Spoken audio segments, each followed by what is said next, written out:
千里之行，始于足下. A journey of 1,000 miles begins beneath the feet.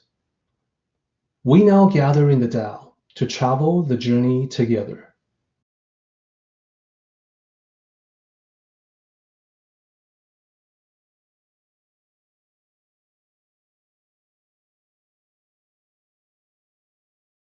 What I'm going to talk about today is expansion, and in doing so, what I'd like to highlight is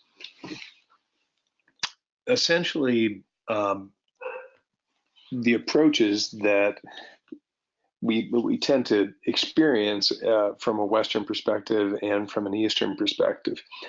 As if you've heard me talk before, and I think with having Derek, following his teachings, I think you'll know that what we essentially attempt to do is merge these two worlds of West and East.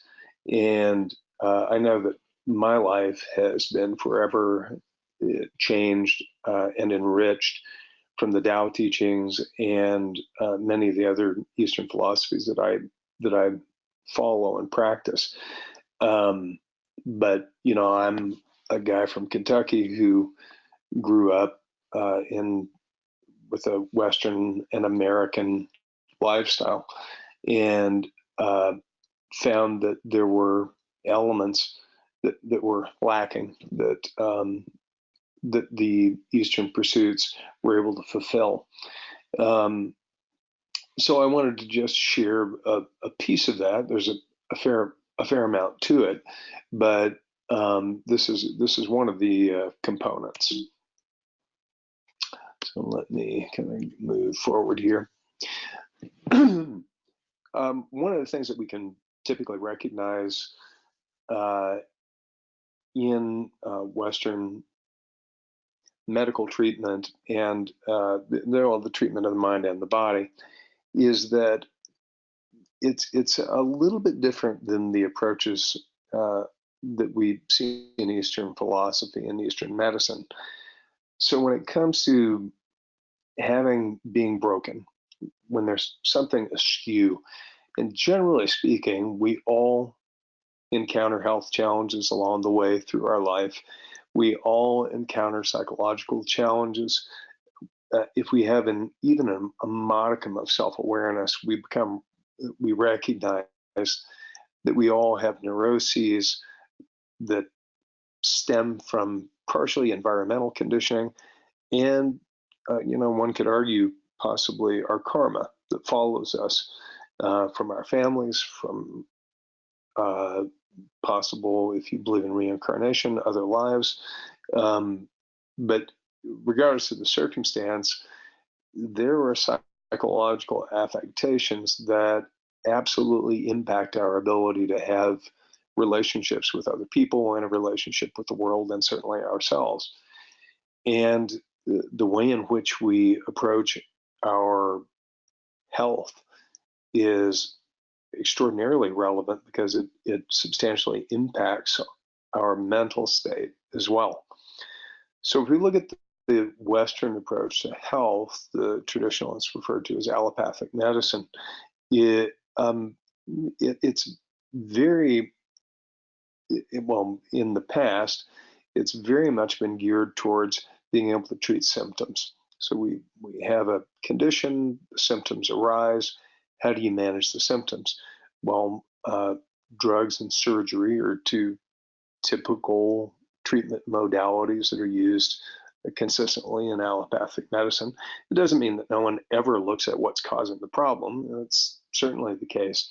But the generalized treatment path in most Western medicine, I think we could generally agree, is more symptom dominant than cause dominant. And if we look at how we treat mental conditions, psychotherapy, psychotropic medications are used quite frequently in the treatment of a variety of mental health conditions, as is typically psychotherapy, and that's approached from largely Jungian and Freudian perspectives, among others, but those are two of the predominant ones that we see in Western treatment of psychological conditions. So, is that effective? I mean, I think we can objectively look at that and see that, yes, it can be effective, but there are huge gaping holes in that approach that don't necessarily alleviate the root causes of the problems. So they recur and recur and recur. When we look at the Eastern approach to health, generally speaking, it tends to be more systemic in its approach to looking at everything as sort of a unified essence. You know, how does everything affect and play into whatever issues may be arising?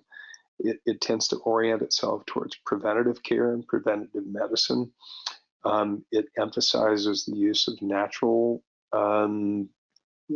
treatments, herbs, acupuncture, in finding balance, both energetic and spiritual.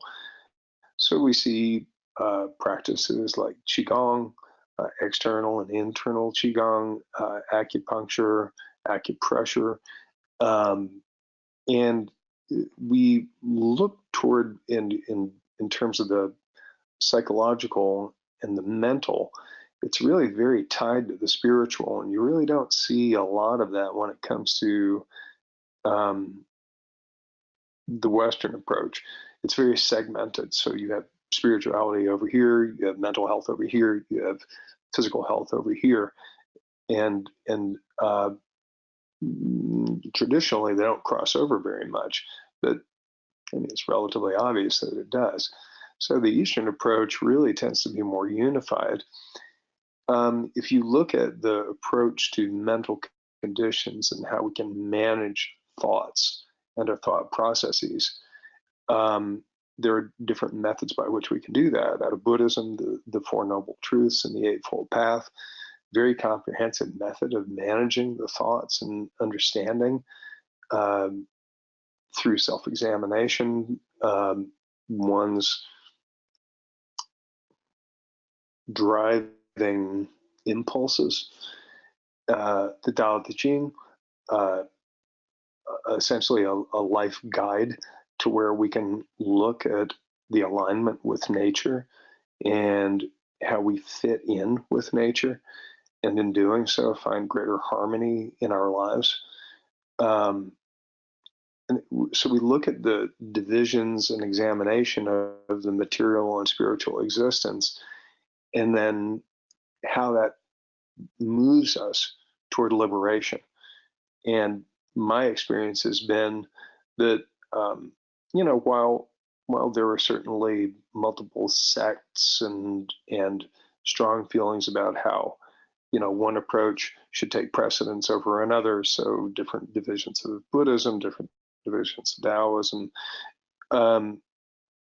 there are those, and a substantial number of them, who really kind of don't worry too much about those divisions, but it takes, some of you guys know that I teach Jeet Kune Do, Bruce Lee's art, and it's more of that approach of, let's not really throw the baby out with the bathwater, but let's examine all of these paths and recognize the commonalities and recognize the strengths and utilize what works, and then disregard what doesn't.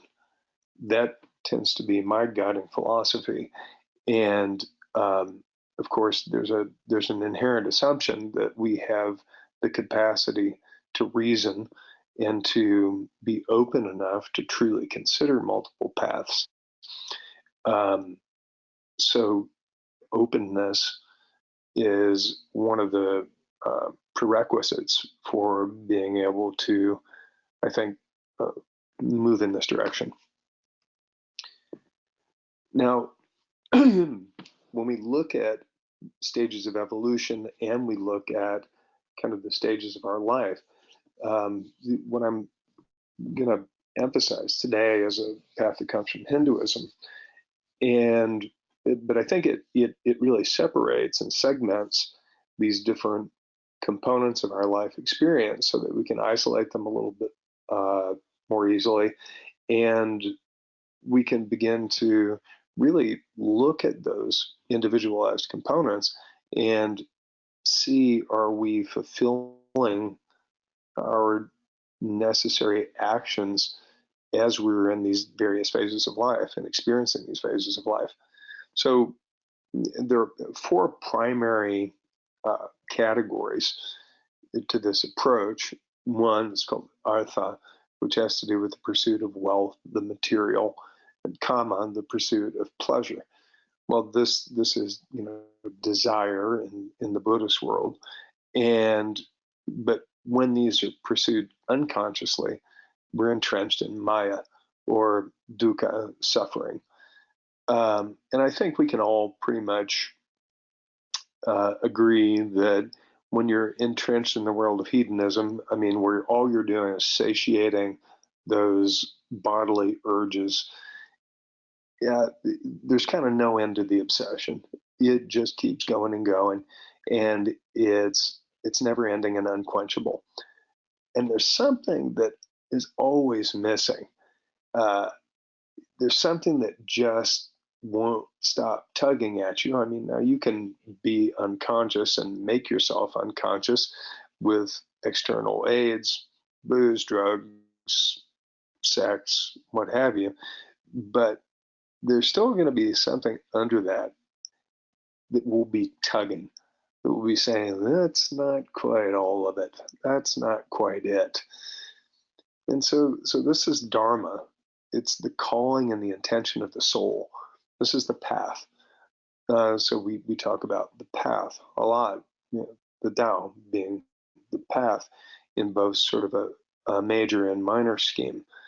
And when we look at the calling of the soul, the path to this freedom, that takes multiple ways in which we can approach that issue, leading, of course, to what's referred to as moksha, which is freedom from conditional existence, unity, oneness with the Tao, enlightenment, if you will. So those are the four primary categories as humans that we're typically concerned with. Now, if you look at the Dharma, and we hear that phrase or that term quite frequently, particularly in Buddhism, if you look at, so Hindus look at it from the perspective of these various stages. If we look at Sattva-dharma, it's the actualization of our potential in each of life stages. So what it's looking at, I feel very much aligned with the Tao, is that we have stages in life, and these stages in life are characterized by different life experience. And how can we make the most of those stages? How can we accomplish what's necessary in those stages and acknowledge our assets and our liabilities and bring them to play so that we can flourish and that we can move easily and readily to that next stage, that next path. So one of the analogies that's drawn is that of the oak tree. It basically says that if you're an oak tree, be an oak tree, and you will bear acorns. But if you're an oak tree, you're not going to bear peaches. A peach tree bears peaches. So it's essentially saying, don't try to force yourself into being something that you're not. The acceptance of what you are, who you are, is an integral component to growth. When I started in martial arts, I started teaching. I was concerned that no one would really want to learn anything from me, particularly when it came to the teachings of the Eastern philosophy that I strongly embraced because I'm not Asian. And, I had this image of a Mr. Miyagi figure that imparted wisdom, and that, just some dude from Kentucky wouldn't really be fitting the bill for that. But that doesn't matter. Knowledge is knowledge, experience is experience. It can be passed on from anyone. And embracing and accepting that I'm a dude from Kentucky who just has learned from many others, wonderful teachers, and I can share that information. I can share that in the way that's appropriate for me, being a dude from Kentucky. So I don't have to assume an affectation or try to pretend to be something that I'm not. As am, a Popeye, I am what I am, but I can certainly grow as this individual, and I can grow at different stages in my life based on those stages, and recognize where to place effort appropriately so that I can kind of ride the wave, if you will, rather than trying to swim upstream. If we look at ashrama dharma, that's the fulfilling of those developmental stages. And in Hinduism, it's referred to as the student, these are the English translations, obviously, but the student, householder, retired, and renunciate. So if you look at our early stages of life, we're all students. We have to go to school with children. We're learning about life, learning about simple life lessons. And then we move through our educational process, whatever that may be, whether it's in academic institutions or in trades or whatever the case we choose to pursue as individuals. But we're certainly students, and I know that I'm a student all through my life, but there's a particular emphasis on that in the early stages of life. A householder is somebody who is just making our way in life.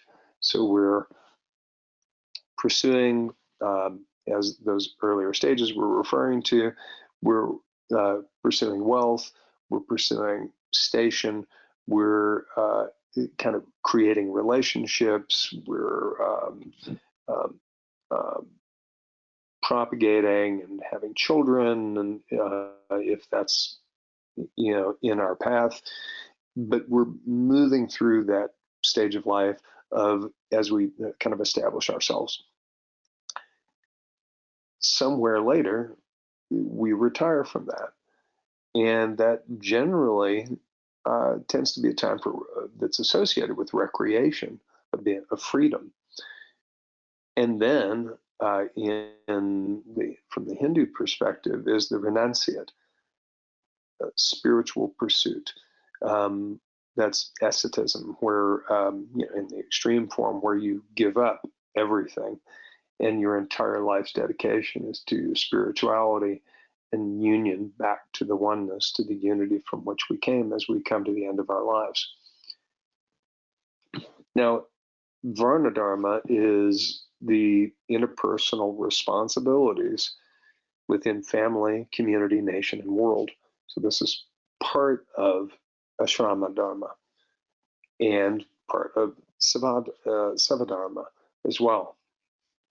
So all of these are parts of these components. And forgive me for anyone who is familiar with Sanskrit if my pronunciations are not square on.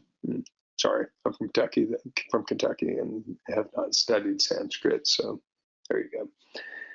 And then lastly, Rita Dharma, which is cosmic order, the calling of the divine principle and the law of underlying all things, spirituality and caring for the soul.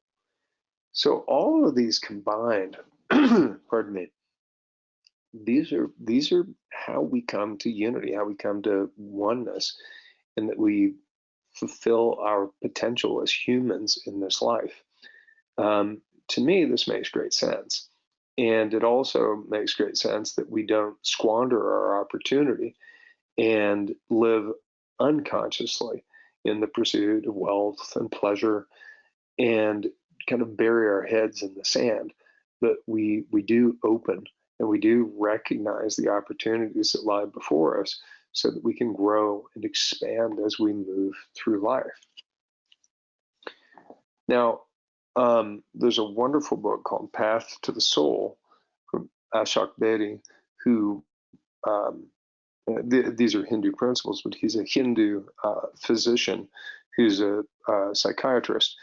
And he's done a wonderful job of unifying Jungian psychiatry with the Eastern perspective to mental health. I really like what he's done. He does a lot of work with chakras and opening of the chakras. And so he's fully acknowledging the Eastern pathways, these energetic pathways, while at the same time really embracing the path of mental health when it comes to more of the Western perspective. And for me personally, I feel it's a merger of those two worlds that is the most logical. And I'm kind of an example of that because, believe me, I've had lots of opportunity to practice because I was a freaking lunatic when I was a young guy. And in order to pull myself together, I had to go through a lot of these processes in order to right the boat, so to speak, and come back to a state of balance. So I hope you found that useful, and if I'm able to, I'd love to come back and talk a bit further about these paths and how this process of evolution has aided me, and hopefully it will be useful to some of you. Thanks. Thank you, Ed. It's great to get back to that old routine of presentations, at least for me. For those of you who are encountering Sifu Ed online for the first time today, he and I met roughly 15 years ago, quite some time back. Now you heard him mention Bruce Lee's teaching. The connection there is that Sifu Ed is actually a second-generation student of Bruce Lee. That is to say, his master is Jerry Petit, who learned directly from Bruce Lee and became an amazing martial artist himself. So all of them, from Bruce Lee to Jerry to Ed, they have all combined East and West in interesting and synergistic ways. For instance, Bruce Lee was known for incorporating boxing techniques, Western training techniques into his art. So when I heard Ed's topic today about expansion and evolution, my mind immediately goes back to a Bruce Lee quote when Bruce Lee once upon a time said, "When the opponent expands, I contract. When he contracts, I expand."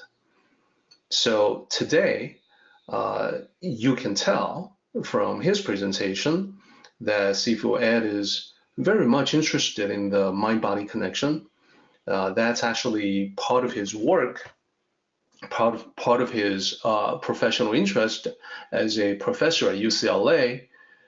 He teaches at UCLA in addition to teaching martial arts at his own school, which is the Ekata Training Center out in Valencia.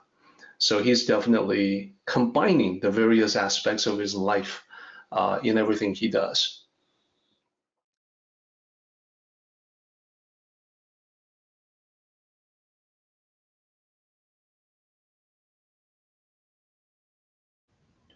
Our meeting has come to an end, but the journey continues on. Let us travel safely.